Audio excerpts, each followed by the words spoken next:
kitandani kushuka na kwenda bafuni na kurudi ni Mungu. Maana anayekuwezesha ni Mungu. Moja wapo ya sababu ambayo tunamwabudu Mungu na kwa nini tunasali, kwa nini tunamwabudu Bwana? Moja wapo ya sababu ni kwa sababu sisi hatuna uwezo, ila yeye ndiye nguvu yetu.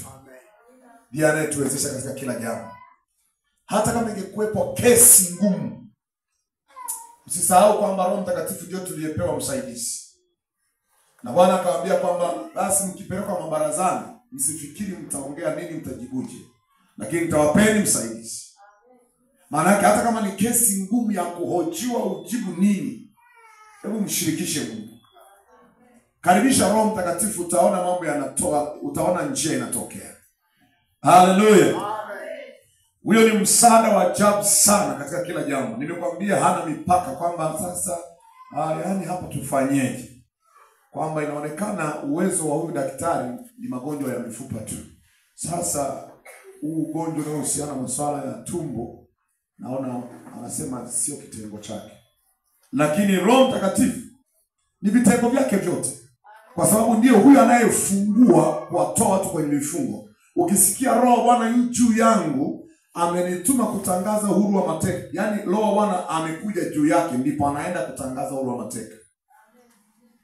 Kabla Yesu hajaanza kutenda miujiza yote, alijazwa. Bwana sasa alipobatizwa akajazwa, alafu ndio akaenda mlimani kwenye maombi, akaweza kuomba, lakini akaweza kumshinda adui aliyekuja akimwambia imeandikwa ya mruma ya mkate si nini. Akashinda Yesu kwa sababu kuna nguvu ya Roho Mtakatifu ndani. Iwe ni huduma yoyote ile, wanafunzi wa Yesu wanazuiwa hata kuhubiri, lakini kwa sababu kuna nguvu ya Roho Mtakatifu inawasaidia, kesi hiyo sio ngumu kwao, ni nyepesi tu. Haleluya. Sasa ukiwa na Roho Mtakatifu una msaada mkubwa sana, kwa sababu kuna muonekano utakao kuwa unaonekana hata adui anajua kwamba huyu mtu sio wa kawaida. Na ndio maana unaona unatamani kuinuliwa viwango vya juu sana. Msaada ni Roho Mtakatifu. Unataka huduma yako iinuliwe, itambulike, si wa Roho Mtakatifu ndiye anayehusika kuinua huduma. Kalama zote, miujiza, matendo makuu yanafanyika, imani na nini, lakini Roho Mtakatifu anatenda kazi katika wote. Haleluya. Hata mwanafunzi naye anamhitaji Roho Mtakatifu. Mimi nilipokuwa nasoma, nilikuwa naweza tu kwamba mtihani imefika, mwambia Mungu nataka niwe wa kwanza. Nataka niwe wa kwanza au Wafilisti wajue kuwa sisi tuna Mungu. Haya, naingia nafunga masaa 24, kesho ni mtihani. Lazima nitokeze wa kwanza. Haleluya. Bwana ananifahamisha vitu. Usiwaone akina Danieli wanaonekana wana akili bora kuliko ya wale waliokuwa wanakula nyama za ikulu. Wao wamekula mtama na maji, kwa sababu tu wana roho wa Mungu ndani yao. Roho ya uweza, roho ya shauri jema, roho ya ufahamu. Unaweza kumkuta mtu anakuwa tu mzito darasani, hebu bandika mkono. Unamchapa viboko atabadilika, wakati mwingine bandika mkono, omba nguvu ya Mungu imsaidie. Unaweza kujiuliza hivi Roho Mtakatifu unaweza kujazwa hata kama ni mtoto? Unajaa. Bwana stress. Bwana Yohana Mbatizaji alijazwa. Tena yeye bado kabisa tumboni mwa mama yake. Alitoka nayo. Tangu tumboni nalikutakasa. Tangu tumboni nalikuchagua. Mungu ana uwezo wa kuweka alama ingali bado yuko tumboni. Maana yake anamwekea muhuri wa Roho Mtakatifu. Hata ukitaka kumbadilisha kuwa mganga wa kienyeji, haiwezekani. Amewekwa wakifu, ametengwa maalum. Mtoto amemaliza kuzaliwa tu na mkabidhi kwa Bwana. Ana Roho Mtakatifu amwatamie, mzingile, nguvu ya Mungu. Maroho yote yanafahamu Roho Mtakatifu ni kiboko ya roho zingine zote. Kwa hiyo hasitamsogelea. Bwana asifiwe. Tuko kwenye hatua nyingine sasa. Tumeziona karama, lakini tuone tunda la Roho. Bwana asifiwe sana. Tuangalie kipengele ambacho tumekifikia cha huyu Roho Mtakatifu ambacho ni tunda la Roho. Hivi kuna matunda mangapi ya Roho? Wapendwa, wewe unajua matunda mangapi ya Roho? Matatu. Yataji. Taja unayokumbuka.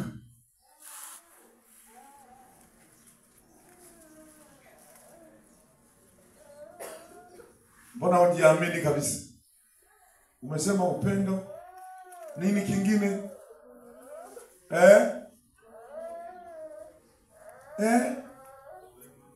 Tuwema, uvumilivu. Yamekuwa mangapi sasa? Matunda ya Roho sio mengi kama unavyofikiria. Tunda la Roho ni ngapi? Ni moja. Tunda la Roho ni moja, lenye vionjo 9. Wanasifiwa sana. Ila ni ngapi? Sasa ndio maana unakuta watu wakifikiri matunda ya Roho, kuna apple, kuna nanasi, zabibu. Yaani utakuta wameyapanga. Kuna madhabahu zingine ukiangalia tunakuta imejaa matunda pale. Kuna nanasi, vipande vya tikiti. Yaani utakuta vimejaa vingi pale. Na wengine wameambiwa hayo ndio matunda ya Roho. Ukiwa na mafuta ya upako, hayo sasa ndio matunda yanaunganika pale. Mananasi hayo ni apple, zabibu. Kula zabibu 2 hapa. Kula hii apple, mpe na mume wako ale, basi kila kitu kimekaa sawa. Mtakuwa mmemla Roho Mtakatifu. Sio uhuni kweli huu. Jana mmoja akaja amejaa tumbo. Alafu akasema, nikamuuliza, vipi unafanya huduma gani unafanywa? Huko kwetu Bulige ninafanywa huduma. Sasa nimeambiwa nikatafute sadaka ya ukombozi. Nimekuja huku mkodini ona chukua. Akapata, nimeambiwa nikifuata 50. Mwanzo nilipeleka 100,000, nikaja nikaambiwa amekuja nabii tena mwingine pale kwenye hilo kanisa. Yeye amesema hapa sadaka ya ukombozi 100,000. Hapa nilipotoka nakaja, wewe sadaka ya ukombozi ni 50,000. Akaja mwingine, yani ukipeleka anatokea mwingine na anataka hiyo. Sasa ameniambia nikatafute shilingi 50,000 na amenipa upako wa tango. Unafahamu tango? Upako wa matango. Sasa ule upako wa matango nitakuwa nakula matango 2 kwa siku, asubuhi na jioni. Kila kitu kitakaa sawa. Tumbo limefura hivi. Tuambia matango. Sio kama unadanganya watu wanatafuta fedha. Haya matango utanunua kwa 50,000. Tango la 300 unanunua 50,000.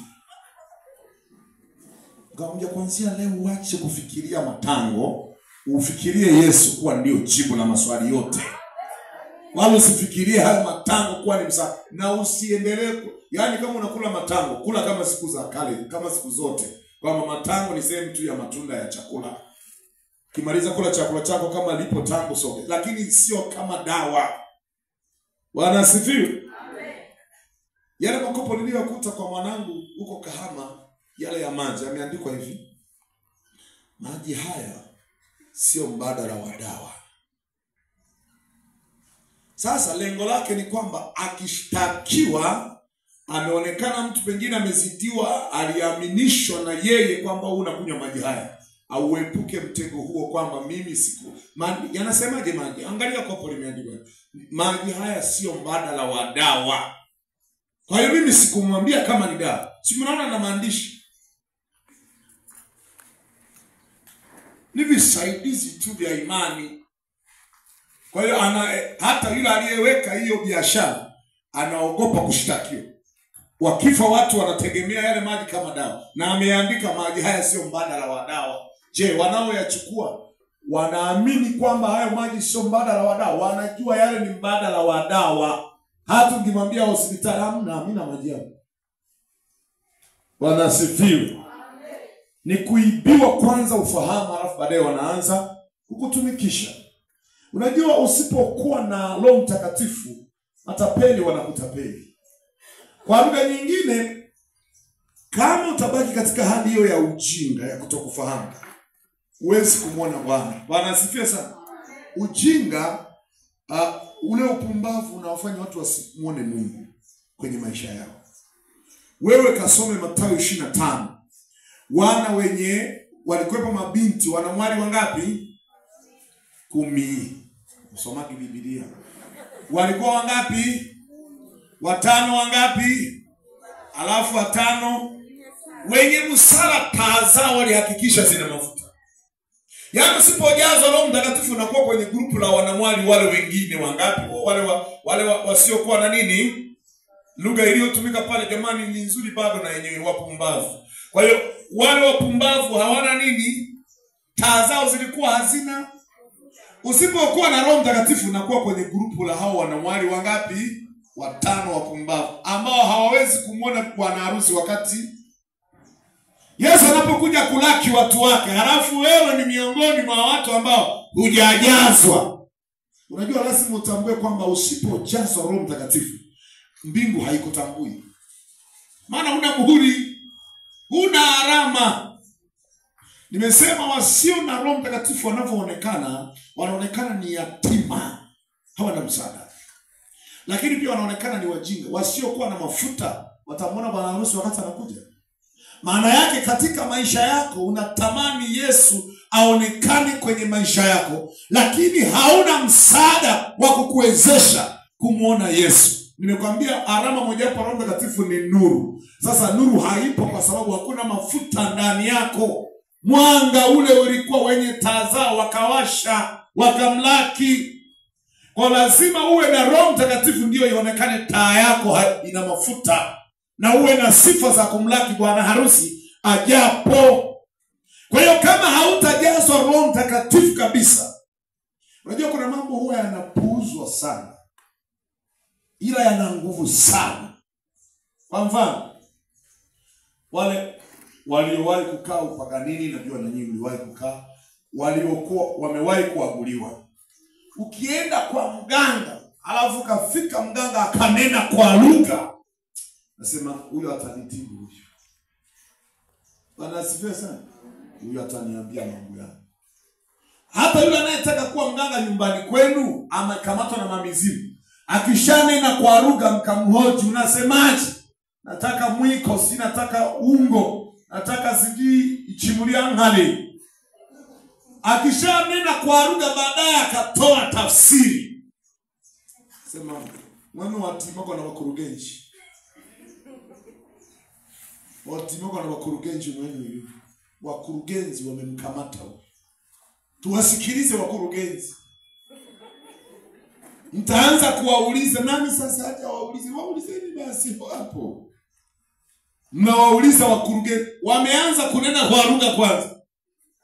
Ni jambo ambalo unaweza kuliona linaonekana kwenye upande huo lina nguvu sana. Maana yake amejaa uweza wa nguvu za kishetani, za kimizimu, za kimapepo. Amepandisha mapepo yaliyoko ndani. Lakini sisi sio hivyo. Unajua shetani hana cha kwake, huwa na kopi. Hii ilikuwa ni alama ya uwepo wa Mungu kwamba nguvu ya Roho Mtakatifu inapojaa mtu anakuwa na nguvu ya tofauti. Sio wa kawaida. Sio yeye tena. Biblia inasema kwenye kitabu cha Samueli wa kwanza sura ya 10 mstari wa 6. Sauli utakapojaa Roho Mtakatifu utageuzwa kuwa mtu mwingine. Unageuzwa, unabadilishwa.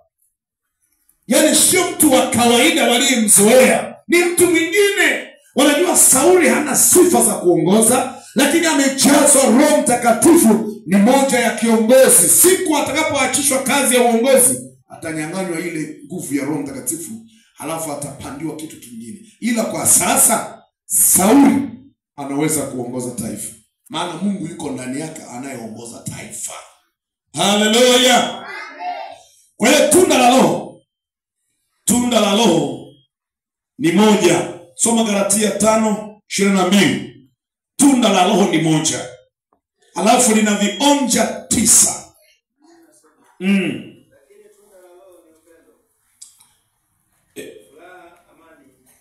Tunda la Roho au matunda. Soma vizuri, Biblia inasema Galatia 5:22. Lakini tunda la Roho ni upendo. Wingi wa tunda. Sasa hapa hakuna matunda. Elewana kabisa. Kuna ngapi? Kuna tunda. Hiyo sio wingi. Tunda la Roho Ni upendo, furaha, amani, uvumilivu, utu wema, fadhili, uaminifu. 23 inaendelea. Upole, kiasi juu ya mambo kama. Hebu malizia ile mwanzo. Lakini tunda la Roho. Ule umemalizia huu mstari wa 23 unasema hivi. 23 inasema upole, kiasi juu ya mambo kama hayo. Hakuna sheria. Amina. Ukianza kuhesabu sasa kuna vionja 9 ya hayo matunda. Ya hilo tunda. Tunda la Roho ni moja lakini na vionjo 9. Ameanza na upendo. Sasa ukiwa na upendo ambao msingi wake sio Mungu, ule upendo unayeyuka. Ukiwa na uvumilivu ambao msingi wake sio Mungu, ule uvumilivu una mipaka. Unaweza kuvumilia kidogo baadaye ukaacha. Alafu kuna kitu hapo, kuna kitu kinaitwa upole. Alafu kuna kitu kinaitwa kiasi. Ila mara nyingi watu wanaunganisha. Hata Biblia imesema uwe na upole kiasi. Upole itanayounganisha. Pale kuna mkato, kuna kutenganisha kabisa kwamba upole ni kitu kingine, kiasi ni kitu kingine. Kiasi ni kwa lugha nyingine ni kitu kingine kabisa mbali na kiasi. Na upole. Upole alafu kiasi. Sio kwamba kuwa mpole kiasi. Kiasi ni kiasi.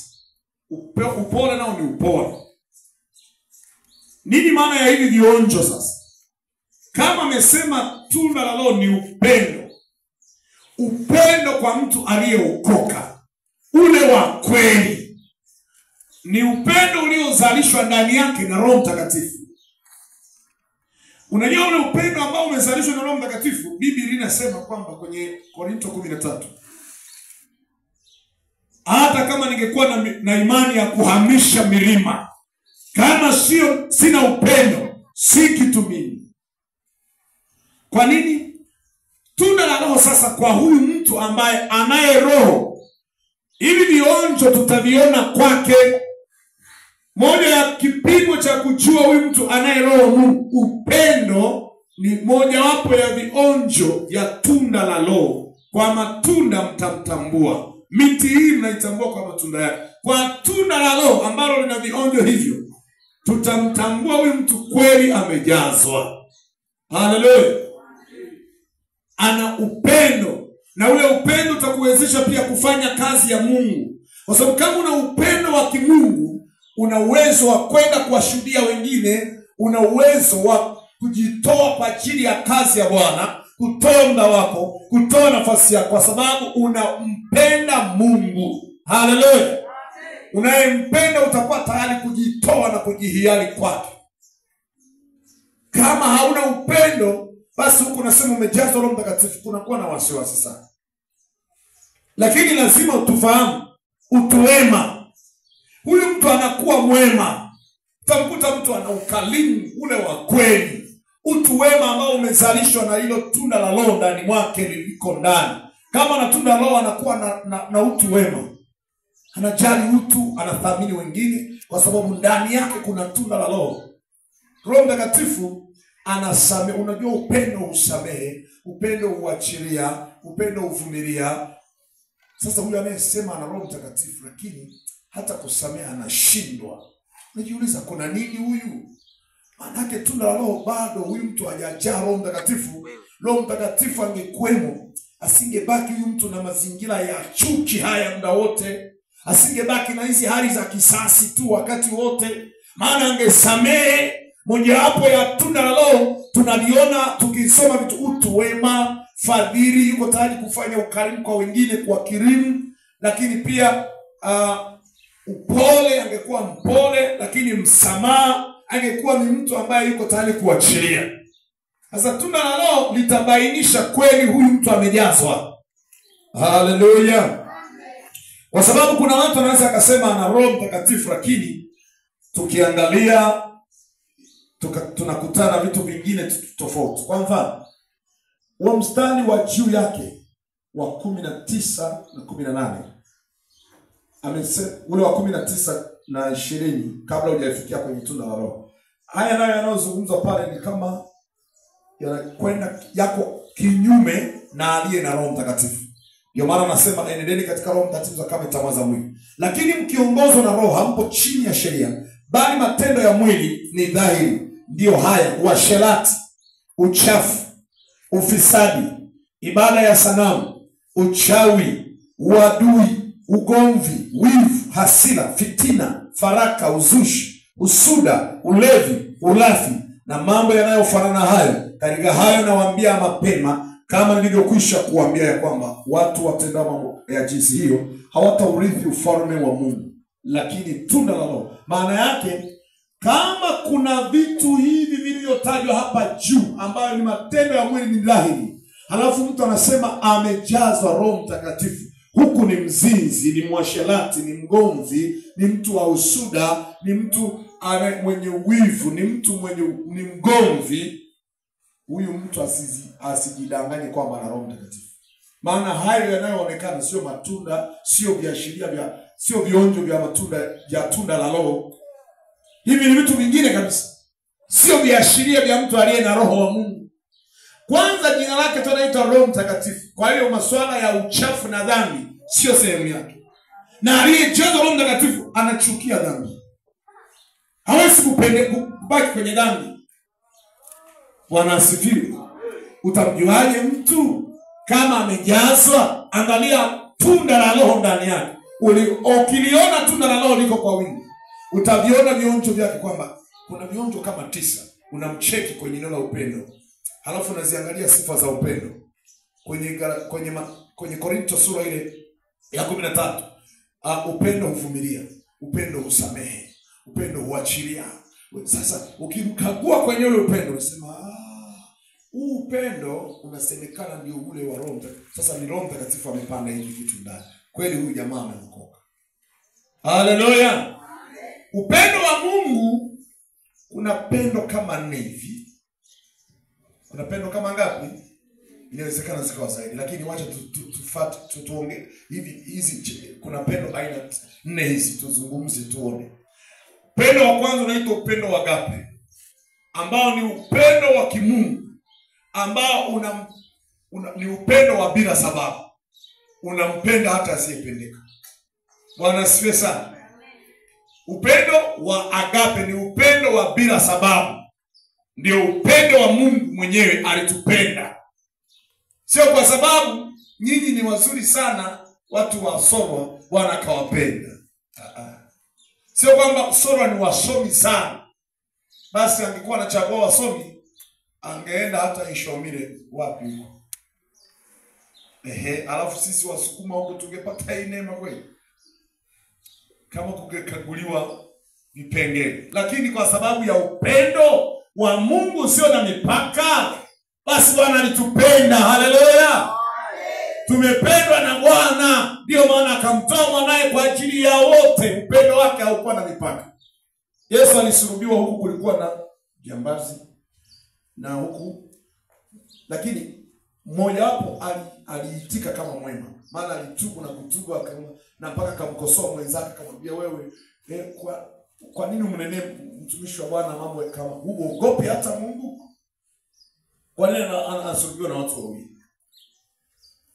Huyu hata mwema na huyu anaonekana ni mbaya. Sasa maana yake yeye wote watakuwa wa kwake, ataenda msalabani kwa ajili ya watu wote. Bwana Yesu asifiwe sana. Kwa hiyo huu upendo wa Mungu wa agape. Upendo wa pili ni upendo wa kirafiki. Upendo wa kirafiki ni upendo kwa sababu ya huyu rafiki yangu. Kwa sababu gani? Unajua ni marafiki kwa sababu wanafanya biashara, kwa hiyo huyu wananunua mizigo kwake. Sababu iliyowafanya kuwa marafiki, upendo ule ni kwa sababu ya biashara.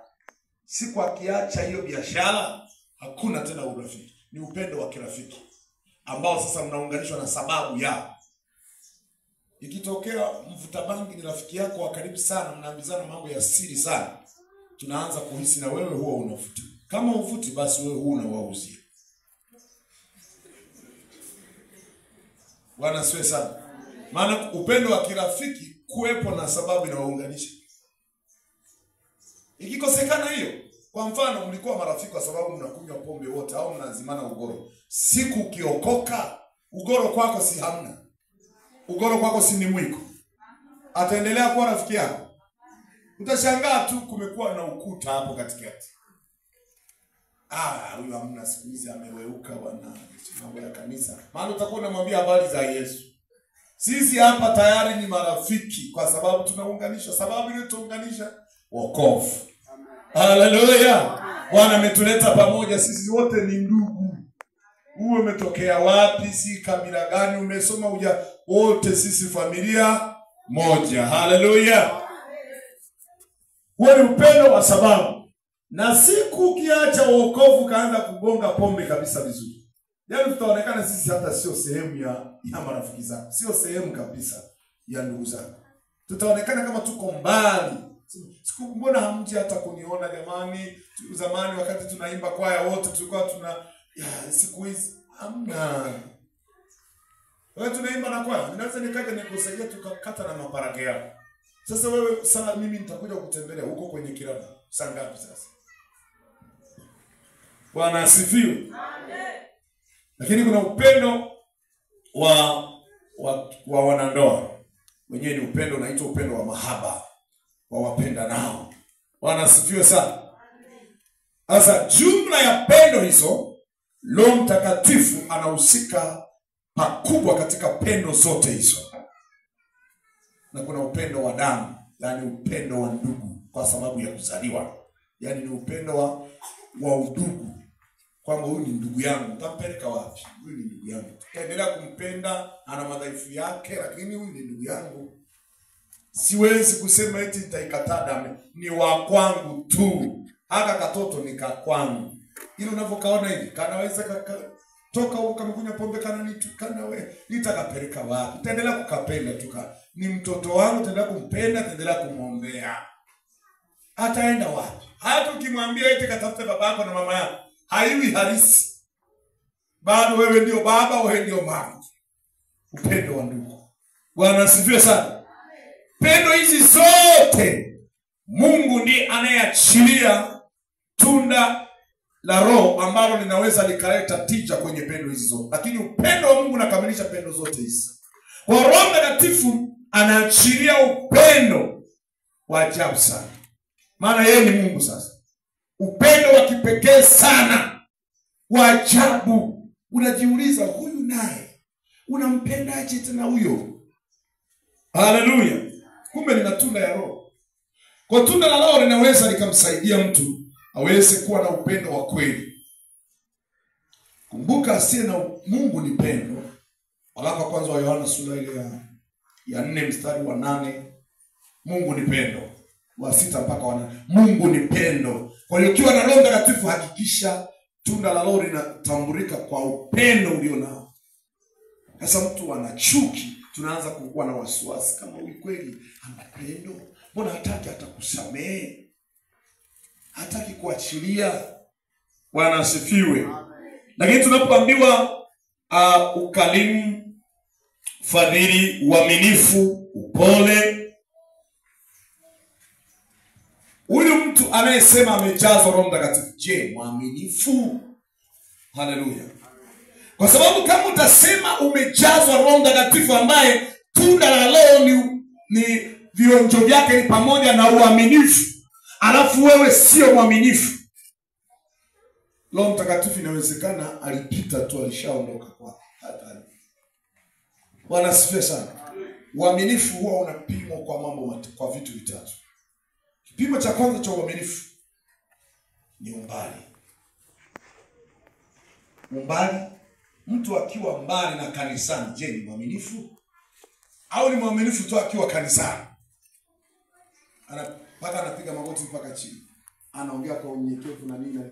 Je, akiwa mbali na wapendwa, hawamuoni wazee wa kanisa, je, mwaminifu? Kama na Roho Mtakatifu, hata kama angesafiri, uaminifu wake haubadilishwi na umbali. Haleluya. Kipimo cha pili cha uaminifu, muda. Kwa muda gani atadumu kuwa mwaminifu? Atadumu kuwa mwaminifu mpaka lini? Kuna watu ni waaminifu kuja kanisani kwa sababu ya sikukuu ya Krismasi, kwa sababu kuna harusi mwezi wa 7. Kwa wanakuja kwa sababu ya matukio. Alikuwa mwaminifu kipindi akiwa na changamoto. Baada ya kumaliza changamoto, sio mwaminifu tena hata ibada.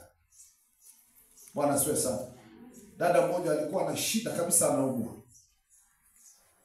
Akaja kanisani, wakaanza kumwombea, watu wanafunga, wanambeba kwa sababu ya upendo wa Roho Mtakatifu. Mtu anaweza kuchukulia mwingine mzigo, wakabeba kama la kwao. Na Bwana akatenda. Alipopona akawa mzito kuja kanisani.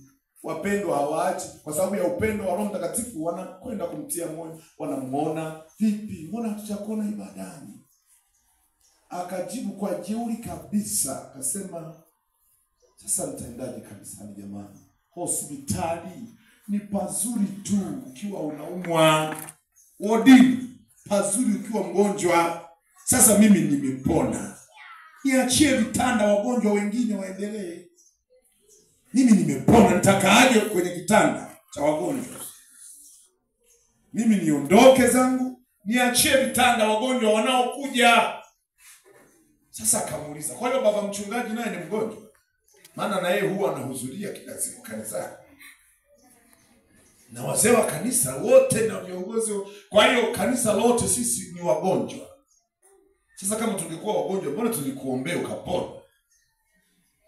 Ameongea lugha ya kihospitali, yeye anakuambia nimeongea lugha kabisa inayoeleweka kwa kweli. Yaani hospitali unalazwa, ukishapona unaaga, unaachia kitanda waje wagonjwa wengine. Mimi nimeafwa, si nimepona? Si nilikuwa natafuta uponyaji? Si nimepona sasa? Nitaendelea kukaa hospitali? Kwani mimi nimekuwa daktari? Haya mama, basi sawa, hamna shida. Hamna shida, sisi wagonjwa sawa. Hilo ni jeuri. Ni mtu aliyefunguliwa akasahau muujiza. Biblia inasema kwamba usisahau. Kuna watu waliimba wimbo wa AIC. Waliimba wimbo mzuri sana, ito Ufunuo Kwaya sijui. Waliimba wimbo usisahau kumshukuru. Ule wimbo hata kama ungefanikiwa, walinukuu andiko kwenye kitabu cha Torati 8:11. Usimsahau Mungu, utaangamia. Sasa yeye amesahau kwamba yani watu mpaka walikuwa wanafunga sio shida. Yani kila mtu akimuona anapoteseka, Mungu mkumbuke. Akiwa anaomba nyumbani lazima mkumbuke yule mama. Mungu mpumzishe. Ulisema njoni kwangu wenye kuelemewa na mizigo, nitawapumzisha. Bwana muondolee mateso. Wewe ndiye Mungu. Ijulikane. Halafu ilipojulikana, yeye akasahau. Mungu naye ni waajabu sana. Alikuja kumbani, halafu akachelewa kumponya ili abaki kwanza hospitali, azoee mazingira ya wodini sasa. Yaani mpaka aseme mimi siwezi tena kuondoka wodini. Hata nikipona nipeni tu kitanda nitakuwa nakilipia. Muendelee tu kunilaza. Bwana sasa anatamani kuendelea kubaki uweponi mwa nani? Mwa Bwana. Jambo moja amelitaka kwa Bwana, akae Emmanuel siku zote za maisha yake. Haiti tena wodi. Bwana asifiwe. Akili imemkaa. Kwa tunaposema tunda la Roho lina vitu vingi sana. Kama tunda la Roho ni upendo, ni furaha, amani, uvumilivu, utu wema, fadhili, uaminifu. Je, utakuwa mwaminifu kwa muda gani? Leo kuna watu ni waaminifu kipindi akiwa tu anahitaji. Baada ya kupata majibu ya hitaji lake sio mwaminifu tena. Nakutana baba mmoja, ni mzee wa makamo, anamvi. Aliwahi kunipa makaratasi yake ya kutoa zaka akiwa kijana. Nikaona lingine alitoa mbuzi na junia. Sasa ameshakuwa mzee, hatoi zaka. Sasa siku moja, na ana mahitaji, nahitaji kusaidiwa. Siku moja Bwana akaniongoza tu nimwambie, sasa wewe mbona utoi zaka? Nani? Uliwahi kunionyesha makaratasi yako ya zaka kipindi cha ujana wako? Kwani ukioa ndio uaminifu unaishia? Kwani ukioa unabadilika nini mbele za Bwana? Unaacha kutumika? Unaacha kutembea katika uaminifu? Wakati ndio majukumu yameongezeka, unahitaji kuwa karibu na Mungu ili Mungu aendelee kukuhudumia na kukusaidia. Alafu ndio unataka kuwa mbali na Bwana. Bwana asifiwe. Hatoi zaka. Kwa enzi hizo itaanza tu ni kupitiwa tu. Wewe haujui nini kuhusiana na zaka. Bwana asifiwe sana. Hujui nini kuhusu zaka. Zaka ni moja ya tunalipa, ni ya Bwana. Mtu mmoja akaambiwa siku moja, Bwana akamwambia, akatuma nabii, akamwambia hivi, nimekaribia kuhamisha majeshi yangu ya ulinzi kwake. Sababu gani? Hatoi zaka. Anaacha kutoa zaka, kwa hiyo Bwana anaondoa majeshi yake ya ulinzi kwake. Aya, wewe Mungu ameshaondoa ulinzi kwako. Halafu kuna mashambulizi ya mimi mchungaji naweka mikono na kemea kwa jina la Yesu, toka. Sasa usinigombanishe na Bwana wangu. Kwa sababu gani? Ukoma wa Miriam ni wa shida zake binafsi na Mungu. Unaukemea kwa jina lako. Kama mtu amepigwa na Mungu, alafu wewe unamuombea mzee wa kanisa, ukifika pale huyo ila ni mkono wa Bwana kabisa. Aya, ukifika pale unakemea kwa jina la nani ili tatizo liondoke. Yaani Bwana ndio amempiga mwenyewe, amempa ukoma. Alafu wewe sasa kwa sababu umepakwa mafuta, kwa jina langu mtatoa pepo. Sasa hapo kuna pepo gani? Unakemea kwa jina la nani? Kwa sababu kama ingekuwa ni shetani, nikifika pale kwa ujasiri wote kwa jina la Yesu na kuapisha. Sasa ni Mungu sasa. Unakemea kwa jina la nani? Si unatuweka kwenye wakati mgumu sana. Nikemea hapa. Mimi nasema tu Bwana, mapenzi yako yafanyike. Sala isiyokuwa na complain yaani mapenzi yako yafanyike. Unafikiria sala ni yaani haina mjadala hii. Ni nzuri nyakati zote. Bwana, mapenzi yako yafanyike. Amina. Basi wewe na amani. Hivyo tu. Sijui kama itakuja amani kweli. Nikijua kabisa ni Bwana. Bwana, ushinde. Mapenzi yako yafanyike. Nikishagundua Roho Bwana akaninong'oneza ni Mungu. Siwezi kukemea. Napataje udhubutu, ujasiri unaopata wapi wa kukemea? Biblia inasema kwa kitabu cha Yeremia 5 mstari wa kwanza, kimbieni huku na kule na huku mtafute muone kama yuko mtu mwaminifu, nami nitaponya mji huo. Sasa huyu sio mwaminifu, unaponywaje ule mji? Bwana asifiwe. Kwa muda gani utaendelea kuwa mwaminifu? Wengine walikuwa waaminifu kabla hawajaolewa, walipoolewa hawa sio waaminifu. Walikuwa waaminifu wakati wanaomba Mungu awape mtaji. Alipowapa mtaji wakaanza kuzalisha, basi hawa sio waaminifu tena. Walikuwa waaminifu sana wakati walikuwa wanapitia majaribu mazito. Baada ya majaribu kuisha, ibada za kubibi.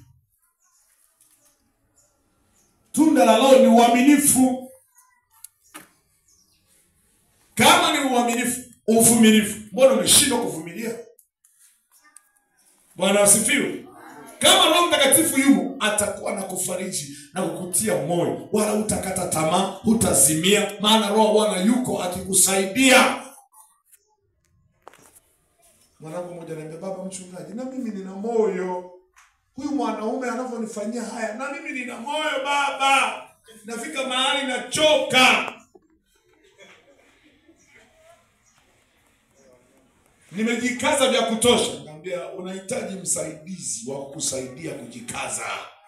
Yaani ukiwa na Roho Mtakatifu, kuna tunda la Roho ambalo ni kionjo chake uvumilivu, kiashiria cha tunda la Roho. Kuna mtu ni mvumilivu kwa sababu ni tunda kabisa la Roho la uvumilivu.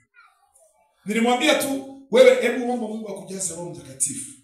Alafu Mungu akija akupe uvumilivu. Roho Mtakatifu akiwa ndani yako, huo uvumilivu sio uvumilivu wa kawaida. Ni uvumilivu ambao unasababishwa na Roho Mtakatifu. Hautachoka, utazimia moyo. Bwana asifiwe. Azimia siku ya taabu, nguvu zake ni kidogo. Cha tatu, kipimo cha tatu cha uaminifu ni majaribu. Je, wakati wa majaribu utaendelea kuwa mwaminifu? Wakati wa magumu, wakati wa kufukuzwa, wakati wa kutengwa, wakati wa kukataliwa, je, utaendelea kuwa mwaminifu? Ukiwa na Roho Mtakatifu utaendelea na msimamo wako ule ule. Lakini Roho Mtakatifu ndiye anakusaidia kuweza kushinda upinzani huo. Unaweza kujikuta unaendelea kuwa mwaminifu kwa sababu unaye Roho Mtakatifu. Bwana asifiwe. Haleluya. Utu wema, fadhili, furaha ya Roho Mtakatifu sio kama furaha ya kawaida. Amani ya Roho Mtakatifu. Najua amani ziko aina mbili. Kuna amani, mtu ana amani kwa sababu ya kitu fulani. Kuna amani inayounganika na ulimwengu, na vitu vya kiulimwengu. Ana amani kwa sababu amepata chakula, amepata mtoto, amefaulu shule, amefanya. Sasa kuna amani ambayo ni tunda la Roho kabisa. Amani ambayo ni ya kimungu.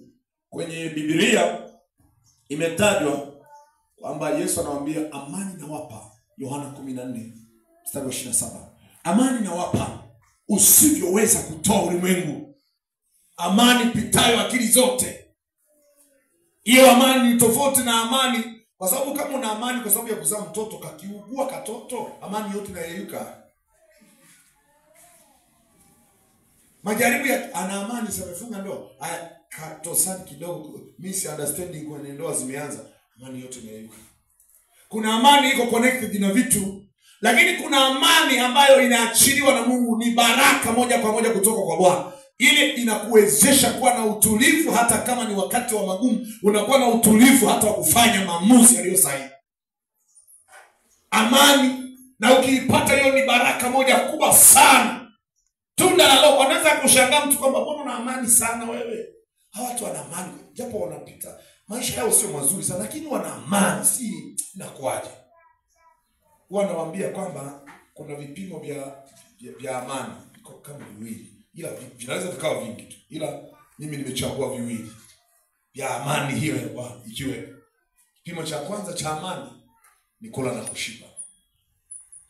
Kwani kula na kushiba paka uwe na gari, paka uwe na mbuga ya kulima, paka uwe umefaulu shule, ndio unakula na kushiba. Maana walio na amani kwa sababu ya vitu, ndio sasa wangekuwa wanakula na kushiba peke yake. Lakini sasa hivi kibarua anakula mpaka anashiba kuliko hata bosi. Sasa amani kwa sababu ana afya. Wanasema kipimo cha kwanza cha amani ni kula na kushiba. Kama una amani, chakula utakula na utashiba. Ila kama huna amani, hata kama chakula ni cha, wanasema kuna vyakula vya standard gauge. Ni daraja fulani na chakula, roast na nini na kadhalika na makadhalika.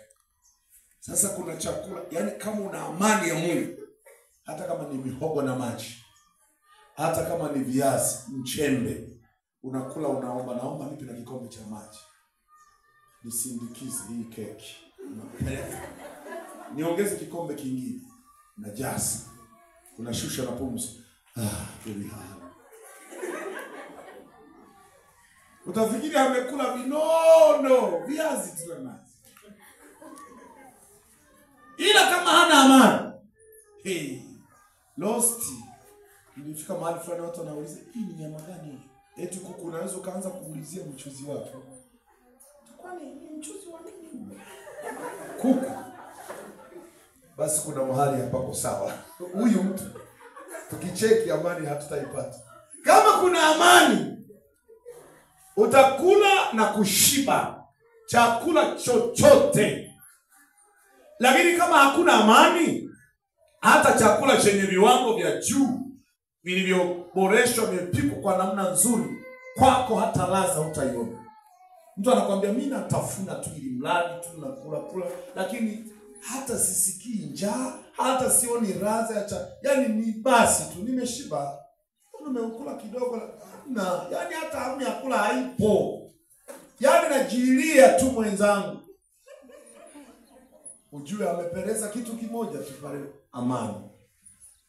Mimi mtu mmoja aliwahi kufunga safari kabisa kwa makusudi kuja kuniuliza. Kaniuliza hivi, ni shemeji yangu. Mimi nina mbuga kubwa, nina mapulau ya ng'ombe 4. Halafu ninavuna magunia mpaka 400, 500. Sasa wewe kijana umepanga. Kwani hapa kwako? Hamna, nimepanga. Kachumba kamoja tu. Ninakuzidi maisha. Nasema hilo haina shida. Sijua maisha gani naendelea. Kweli kama ya mwili nzito. Lakini mimi ninachoshangaa, nataka nikuulize shemeji, usione kama mimi nakuuliza kwa sababu ya ushemeji ukaona kama ninakutania. Mimi nimekuja kabisa kukuuliza shemeji, nijue nyinyi hii furaha mlionayo, hii amani mlionayo, ni amani kwa sababu mna maisha mazuri sana au? Maana mimi mwenyewe nakuzidi maisha, lakini hiyo furaha ulionayo na amani ulionayo mimi sina. Nifanyeje sasa? Najitahidi mpaka nipige na mapombe ili angalau tu nichangamshe moyo. Lakini bado hata hauchangamki. Baada ya pombe kuniishia, nimeshajikojolea ovyo, watu wanajua si bwana umefanya mambo ya ovyo sana, mapombe yako yanakupeleka vibaya. Yaani naingia tena kwenye hali ya kukosa amani zaidi ya mwanzo. Wananiambia umefanya kituko bwana, umefanya mpaka na fujo. Akafunga safari kuja kuuliza tu habari ya amani. Mimi nikamwambia amani tulionayo sisi, Bwana anayotupa sio kama wanavyopewa ulimwengu. Tuna amani ambayo ni special. Tunapokea hiyo amani. Tukimpokea Roho Mtakatifu, ile amani inakuja automatic. Iwe sijapata majibu ya hitaji, ila amani ipo, ambayo inanihakikishia usalama kwamba hata hili litapita. Sijapata hilo, ninafukuzia kitu fulani, maono yangu hajatimia, ila kutokutimia kwa maono yangu, amani yangu haijabadilika kitu, bado nina amani na nina utulivu hata kufanya maamuzi. Haleluya. Ile amani itakusaidia hata kufanya maamuzi, kujishauri vizuri na kuchukua hatua iliyo sahihi. Kama haipo ile amani, huwezi kuchukua hatua sahihi. Huwezi kuamua vyema. Bwana Yesu asifiwe sana. Haleluya. Biblia inasema hivi. Isaya 32 mstari wa 17 na 18. Inasema hivi.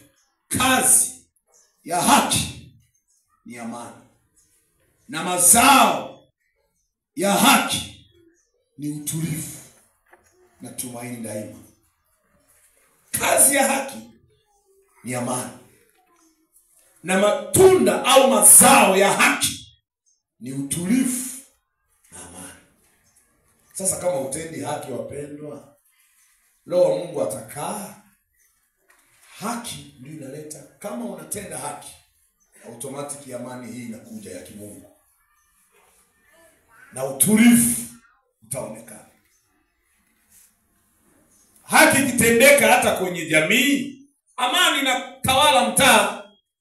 Kwenye ukoo, kama wanatenda haki, familia inakuwa na amani, maana kila mtu anatimiza haki, anatenda wajibu wa haki. Kitendeka, amani automatic.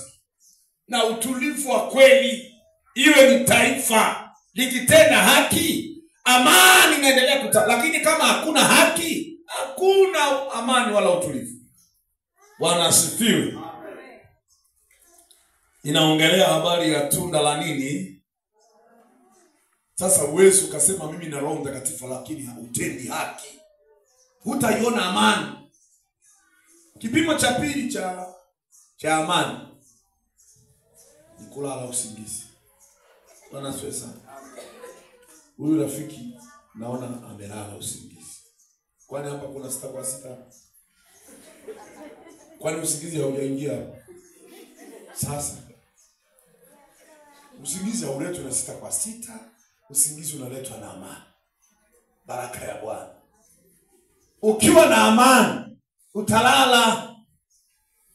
Watakuta kabisa unahesabu vidato form 1 2 3 4.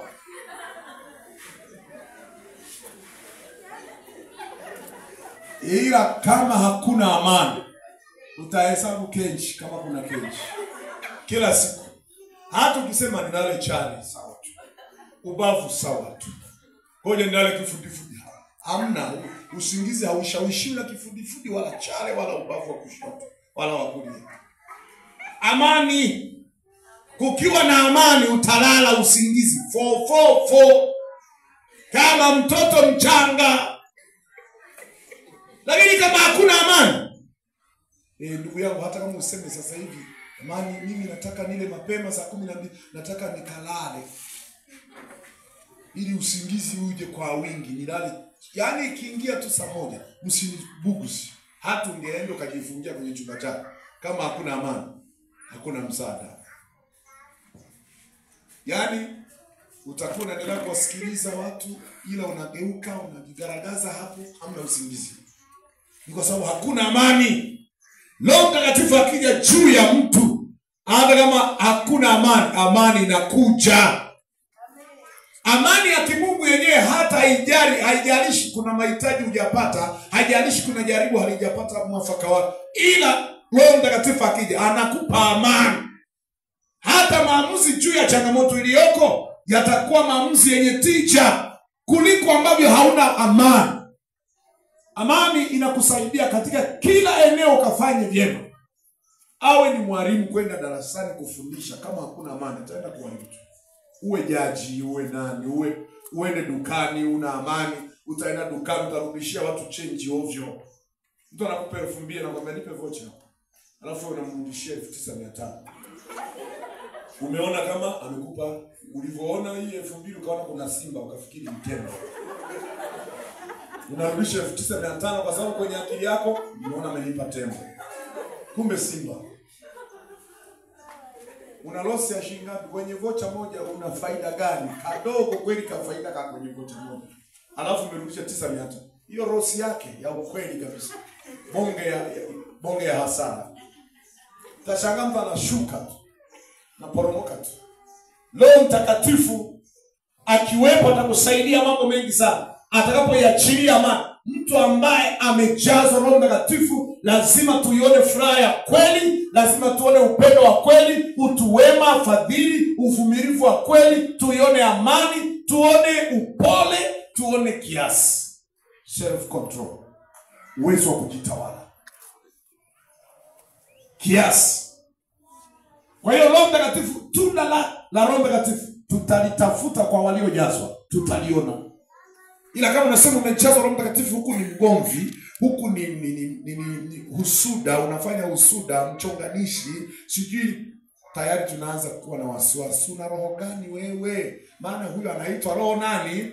Mtakatifu. Sasa kama wewe mwenyewe ni mchafu hivyo, hivi Roho wa Bwana atakaa kweli? Palipo na machafuko Roho wa Bwana hakai. Sasa wewe una roho gani wewe? Wanasifiwe. Kweli unanena lakini na wasiwasi, maana hata mashetani nayo yanajua kunena. Na wanaoigiza wanaweza kunena. Kuna wanaigiza. Wakati mwingine kunena kwa lugha sio kipimo 100% ya kuwa huyu mtu ana Roho Mtakatifu. Maana hata mwenye mamizimu naye ananena, si ndio? Basi naye ana Roho wa Bwana. Na anayeigiza, watu wanafanya maigizo, baadaye wanaanza kuigiza la la la la la la la. Alafu igizo linafanana. Linavutia watu. Bwana asifiwe. Haleluya. Hilo tulikuwa tunaangalia tunda la Roho. Tuangalie eneo moja.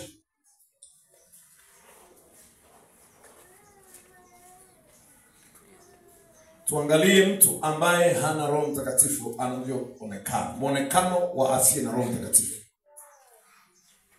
Nilisema hata ile si jana, anaonekana kama yatima. Yohana 14:18. Anaonekana sio miliki ya Mungu. Hiyo ya pili. anaonekana mtumwa. Lumi 8:14. Anaonekana hana mshauri, yani hana kiongozi ndani yake. Asiye na Roho Mtakatifu hana kiongozi, hana mshauri, ni mtumwa. Yohana 8:14. Hatujapokea roho ya woga iletayo utumwa. Ukipokea Roho Mtakatifu sio mtumwa tena. Watu waliobeba roho za mashetani ni watumwa. Lakini kama una roho ya Mungu sio mtumwa. Basi kwa lugha nyingine utaitwa mtumishi. Bwana asifiwe sana. Ukiona kwenye Biblia inataja sisi ni watumwa wa nani, haina maana ya kwamba sisi ni slave, servant of God. Maana yake inaongelea tu watumishi wa Bwana, wala sio watumwa kama unavyofikiria utumwa. Bwana asifiwe. Ni muhimu sana sasa utafute kujaza. Na picha nyingine inayoonekana kwa asiye na Roho Mtakatifu, anaonekana kuwa ni mpumbavu. Sasa inabaki tu mtu anajiuliza, na uendelee kuwa yatima, uendelee kuwa sio miliki ya Mungu, uendelee kuwa mtumwa, uendelee kuwa mtu asiyekuwa na kiongozi wala mshauri, aendelee kubaki kuitwa mpumbavu. Tutachaguaje sasa? Yaani hali ya kutokuwa na Roho Mtakatifu ni hali ya kuchukiwa mno. Sio ya kupenda kutamani kukaa nayo. Ukishaokoka, hali ya kutokuwa na Roho Mtakatifu ni hali mbaya isiyovumilika kwa mtu yoyote, kwamba niendelee kubaki bila Roho Mtakatifu. Ni kitu ambacho unapaswa wewe kwenye moyo wako uchukie. Sihitaji kubaki kwenye hali, uikatae. Musa alipokuwa mtu mzima alikataa kuitwa mwana wa binti Farao. Maamuzi magumu ya kwamba sihitaji hali ya kutokuwa na Roho Mtakatifu. Nahitaji Roho Mtakatifu kwa hamu na kiu ya hali ya juu. Bwana asifiwe sana. Kwenye kitabu cha Mathayo 25, wale wanamwali wapumbavu hawakumuona bwana harusi wakati wa kuja. Kwa sababu gani tu? Sababu moja tu. Taa zao hazina mafuta. Zilikuwa na mafuta zikakaukiwa, hazina mafuta. Sasa zikiwa na mafuta ndio usalama upo. Haleluya. Mambo ambayo haupaswi kumfanyia Roho Mtakatifu. Mazingatio juu ya Roho Mtakatifu. Andika mazingatio juu ya Roho Mtakatifu. Jambo la kwanza, ukiwa na Roho Mtakatifu, la kwanza, usimhudhunishe Roho Mtakatifu. Usimhuzunishe nani? Kuna watu wanaamua kumtia wanamhuzunisha Roho. Kwa sababu utakapomhuzunisha Roho kwa kushindana au kwenda kinyume naye, basi itakupasa hukumu. Kumbuka kuna kitu kinasema hivi, dhambi zote watu waweza kusamehewa, lakini kumkufuru Roho Mtakatifu hawawezi kusamehewa. Unafahamu hiyo kitu?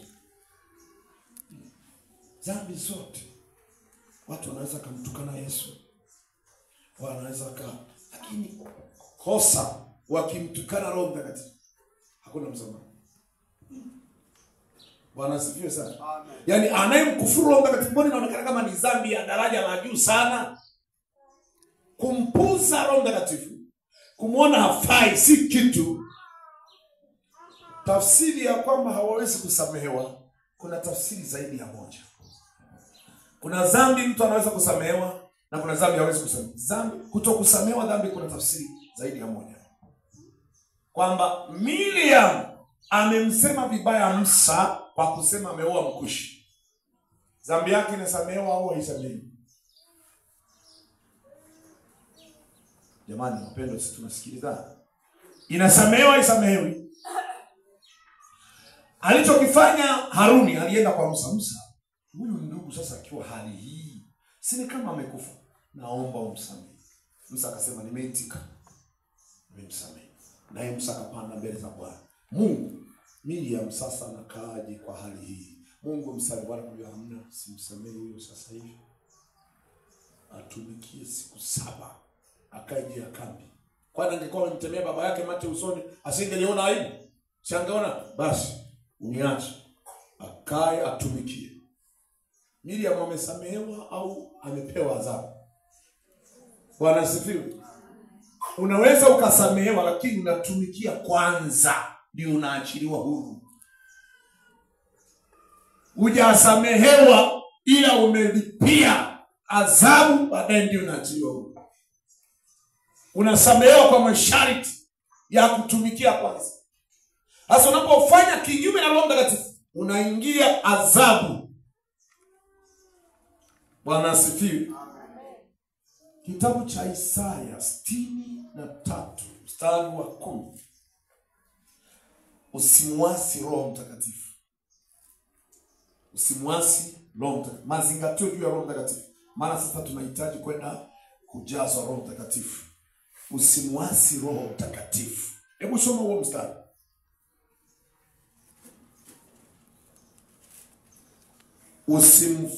Usimwasi Roho Mtakatifu. Hebu soma mstari huo.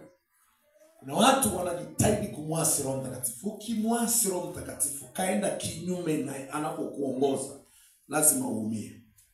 Nikwambia yule dada, Roho wa Bwana anamwambia, rudi kaombe. Yeye anashindana ile sauti. Ni kama wapendwa hapa. Leo funga na kuomba. Hajana lakini nimekanda mandazi. Funga tu, kwani mandazi kitu gani? Wewe mandazi gani hujawahi kula? Roho Bwana, wewe inuka uombe.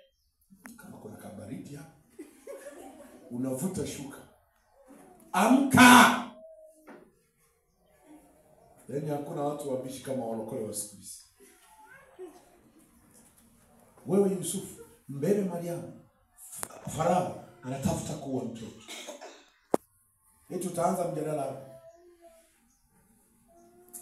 Ngoja nitafute kesho malizie kibarua changu. Alafu nitafute hela hata ya kununua hata pampers basi. Nitasafirije hata bila pampers. Mtoto akina nje yani basi nitafute hata mama huyo amejifungua hivi karibuni, kwa hiyo sasa Bwana naye anaona hali sio nzuri, kwa amejifungua hivi juzi, kwa lazima niende na safiri na bajeti kidogo. Mungu nafikiri anaona. Farao Herode anataka kuua mtoto. Wewe unaweka mjadala. Mungu akishakusemesha ukajidhibitishia, chukua hatua. Uwe mtii kwa Roho Mtakatifu, usiwe muasi. Ndio kuna watu leo watapokea Roho Mtakatifu, kesho watapokea, lakini kama hawana namna ya kuwa na mazingatio, Roho Mtakatifu ataondoka leo, anaingia na kutoka. Bwana asifiwe sana. Biblia inasemaje? Inasema lakini wakaasi wakamhuzunisha Roho yake Mtakatifu. Kwa hiyo akawageukia akawa adui, akaanza kuzitwanga nao. Sasa yaani Roho Mtakatifu, usiombe Roho Mtakatifu awe adui yako alafu mwanze kuzipika. Yaani hivi wewe mapepo yamekugeuza kuwa adui yao, yanakupiga mapepo, maroho machafu, mamizimu yanakupiga, ni afadhali Roho Mtakatifu angeuke azipange kabisa na wewe, utatoboa. Misemo ya kisasa, hutapitisha hata kofi. Biblia inasema kwenye kitabu cha Kutoka sura 23 mstari wa 20, mbele yenu nimeweka malaika, jitunzeni mbele yake, msije mkamtia kasirani, maana hata wasamehe. Lakini mkimsikiliza, mkamtii, mkafuata anaposema, ndipo nitakapokuwa adui wa maadui zenu, mtesi wa watesi wenu. Lakini ikiwa vice versa, anakuwa badala ya yeye awe adui wa maadui zenu, anakuwa upande wa maadui. Wakija maadui kukudhuru, sasa hamna shida, endeleeni na ratiba yenu. Utakuwa mgeni wa nani? Kwa hiyo tumepewa msaidizi, msaada, halafu wewe unakinzana naye, unauasi msaada, unaacha kutii msaada wako. Yaani Mungu ni msaada wako. Anakuagiza vitu kwa lengo la kukunusuru au kukuepusha na hatari. Wewe unaasi maagizo yake. Hutaki msaada. Wala yeye hawezi kulazimisha kukusaidia. Niliwahi kuambia watu mahali fulani, una uwezo wa kumwajiri Mungu alinde maisha yako. Unaweza kumwajiri Mungu linda watoto wako. Unaweza kumwajiri.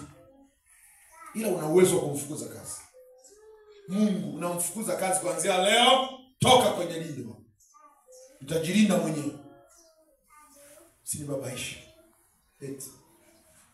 Kwa vitendo, sio kwa maneno kama anavyozungumza.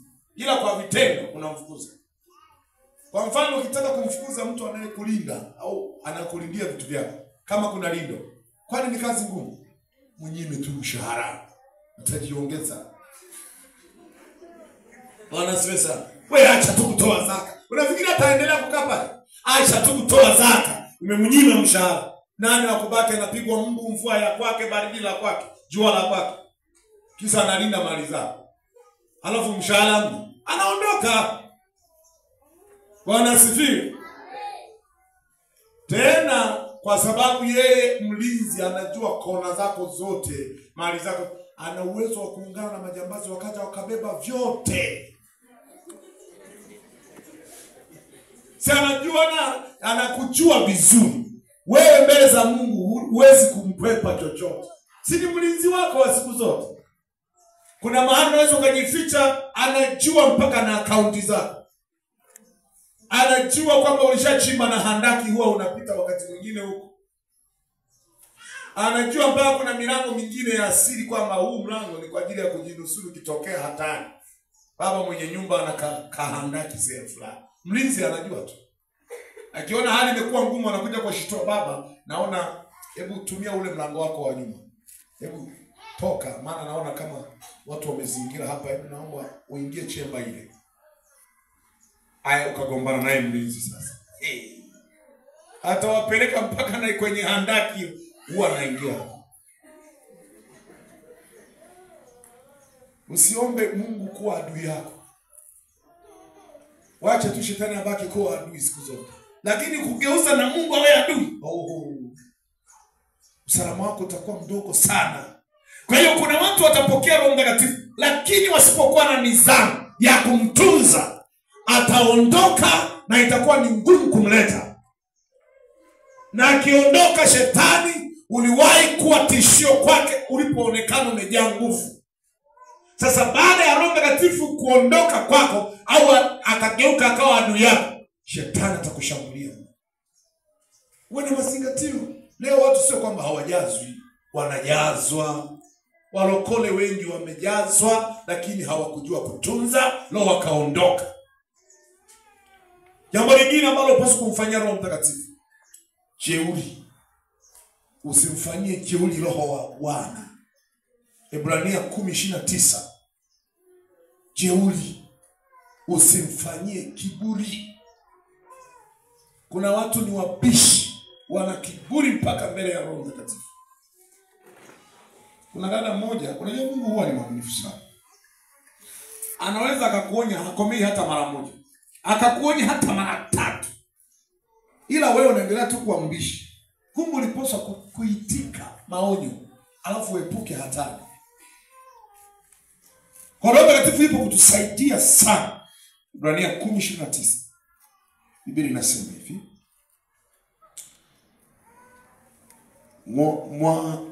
Mwaonaje haikumpasa adhabu iliyo kubwa zaidi mtu yule aliyemkanyaga mwana wa Mungu na kuihesabu damu ya agano aliyotakaswa kwayo kuwa ni kitu ovyo na kumfanyia jeuri Roho wa neema? Haikumpasa adhabu? Jibu ni kwamba inampasa. Kama tunaulizwa swali hapa wote, tunapaswa kujibu ndio, inampasa adhabu. Aliyeikufuru damu ya agano akamfanyia jeuri Roho wa neema, inampasa. Maana hapa tumeulizwa maswali. Swali kwa je, haimpasi adhabu? Mstari wa 29 anauliza kabisa kwamba mwaonaje? Akaweka na alama ya kuuliza. Haikumpasa adhabu iliyo kubwa zaidi, sio ndogo, kubwa zaidi, mtu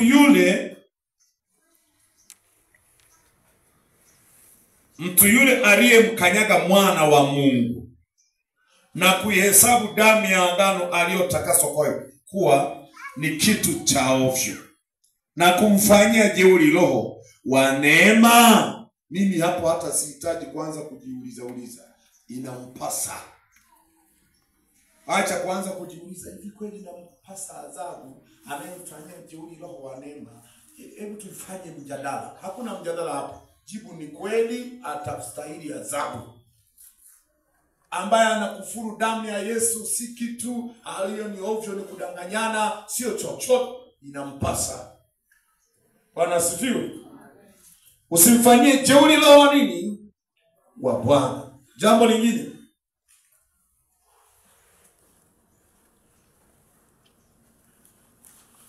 kumkufuru roho haipaswi. Mazingati, usije ukamkufuru ukatukana. Marko 3:29. Siku moja Yesu wakamwambia anatoa pepo kwa mashetani, kwa kutumia mashetani. Sasa maana yake wamemuita pepo roho wa Mungu.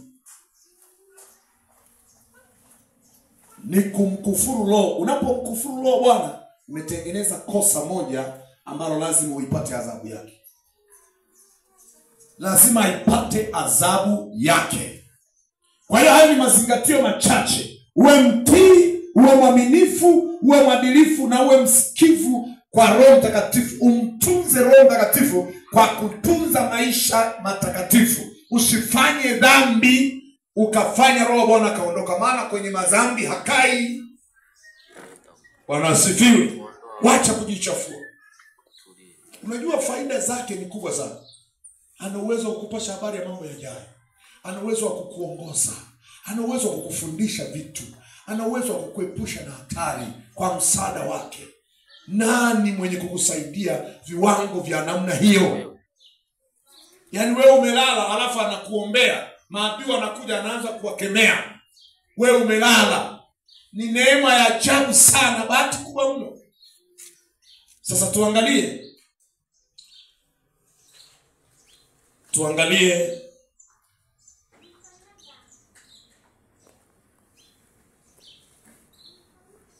ili uweze kupata Roho Mtakatifu. Sasa ufanye nini? Ili uweze kujaa ufanyeje? Umeyajua mazingatio, lakini ili uweze kujazwa unapaswa ufanye nini ili uweze kujazwa Roho Mtakatifu? Bwana asifiwe sana. Kwa sababu usipojua namna ya kufanya ili ujazwe, utajazwa. Jambo la kwanza, ondoa uchafu. Yaani fanya toba. Kwa nini? Dhambi ina uwezo wa kuzuia uwepo wa Mungu kuja kwako. Ezekieli 47.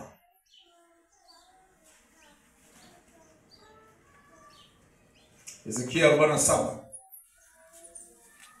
Palipo na maji yenye matope, Roho wa Bwana hawezi kuingia pale.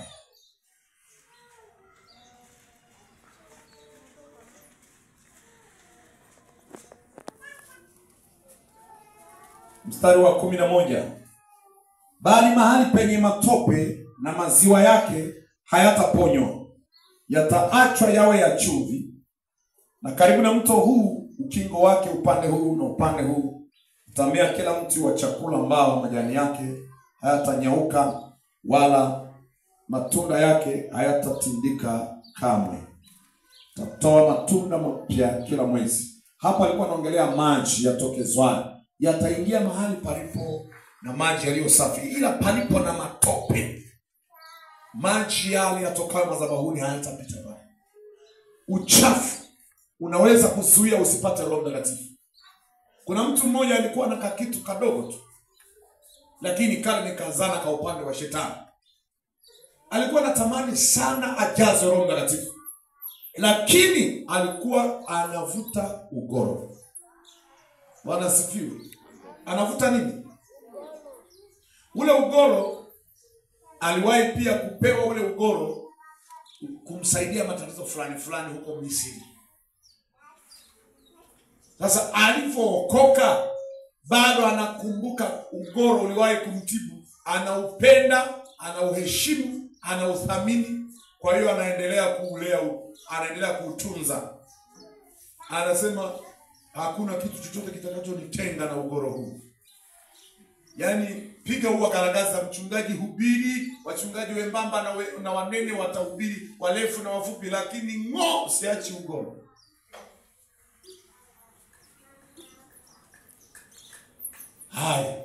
Haya watu wanaotaka kujaza Roho Mtakatifu wa kwanza kupanga mstari. Hajai. Wanajazwa wengine waliokoka juzi, yeye hamna. Kila kitu ambacho hajawahi kujazwa na akiambiwa habari ya faida kutokana na Roho Mtakatifu, anatamani kweli. Anakuwa na kiu mno. Kasoro yake ndogo tu. Mgoro hataki kuacha. Sasa siku moja akaanza kupiga mahesabu. Hivi mimi nina akili kweli? Kila siku wakihubiri wanayasemea, mtu unaweza kama umebaki na mabaki ya dhambi, yakazuia wewe kupokea vitu kutoka kwa Mungu. Kwa nini nikae na mabaki? Kuna wapendo wengine mpaka hirizi ziko nyumbani. Mpaka nyaya za umeme. Najua nyaya za umeme, matendele. Nyaya za umeme ni za yaani hizi nyaya za umeme zinazopita hizi. Ujue kuna transformer mahali. Wakifungua tu kwenye transformer, umeme unasafiri mpaka na kwako. Kama una nyaya, mbona nyaya ni kipitishi, ni njia ya kupitisha kusafirisha umeme. Kwa hiyo kama kuna umeme unatokea kwenye transformer, unapita mpaka kwako. Wewe umeng'ang'ana na hiyo nyaya ya umeme, kuna madhabahu. Wakifungulia kitu kwenye hiyo madhabahu yenye muunganiko na hizo nyaya, mbona umeme unakufikia kutoka kwenye madhabahu hizo? Kuna mavitu yanakupata. Ukitaka kukata connection na hizo madhabahu, tupa hivyo vitu viondoe kwako. Niwahi kusimuliwa kwamba kuna mtu anasema, yaani mimi na shetani ya chagi kaya na uchaga mataso gakwe pye angolo uchakaya angukana mataso gakwe unampa ngoka zwala toha nuru nampa kwa kuzazwa ngo shwako uyo alizana mwanamwe mpuri.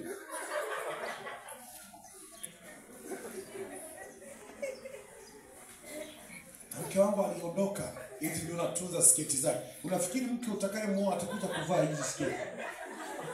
Namba kama hazimtoshi na yeye. Hayo ni ya kupiga moto. Anasifiwe sana. Huyu analake jambo. Anajua tu mume wake atarudi. Ndio maana ameng'ang'ana na zana za huko. Unabaki na tendere. Unabaki na kaniki. Unabaki na ugoro. Wakati yale yote ni mavazi ya mume wako wa Misri. Na wewe umesema umevunja mji. Hamaloke lulu hangolo mamienda gakwe. Tupa yote. Olo tangaja ya chaga. Hama hangu kunganina surubare yangoshi okoyo ya chaga. Okay. Kama unang'ang'ana na zana za upande wa pili, maana yake wewe bado unampenda. Wanasifiwe sana. Kuna vitu vinavyodhihirisha kwamba huyu mtu ametubu. Biblia inaeleza kwenye kitabu cha Matendo 19:18 na 19 inasema, na wale walioamini wakatubu wakaungama dhambi zao, wakiyadhihirisha yale waliokuwa kuyatenda, na wale waliokuwa wanatumia mambo ya uganga wakaleta zana hizo, vitabu vilivyokuwa vimeandika huo uganga unatumikaje, wakaleta wakachoma moto.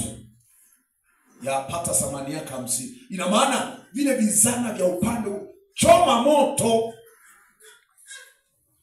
Kwa mfano kama mavitabu yale ya kutumia uganga kwamba mwachangoko ukitaka kingine mwacha kingine sungurulu kingine, alafu kachoma ile kitabu angotana hofu mwana hameki kumbukumbu pye mali bila daftari zinaisha bila kujua. Kwa hiyo data zote za elimu ya uganga umechoma moto.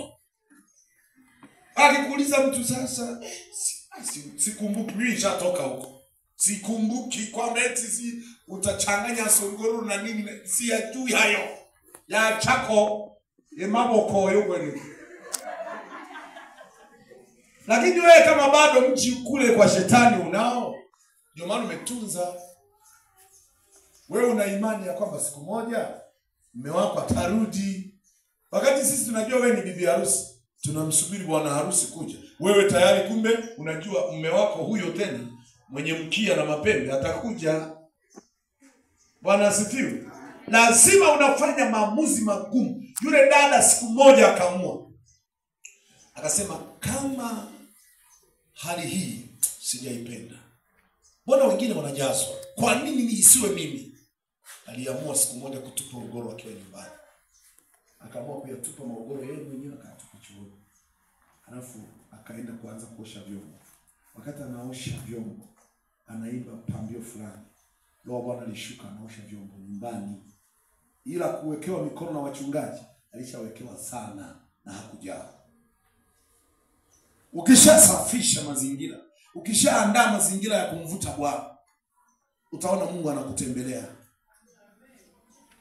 Wewe tatizo lako mpendwa, unatamani kweli kuwa na Roho Mtakatifu.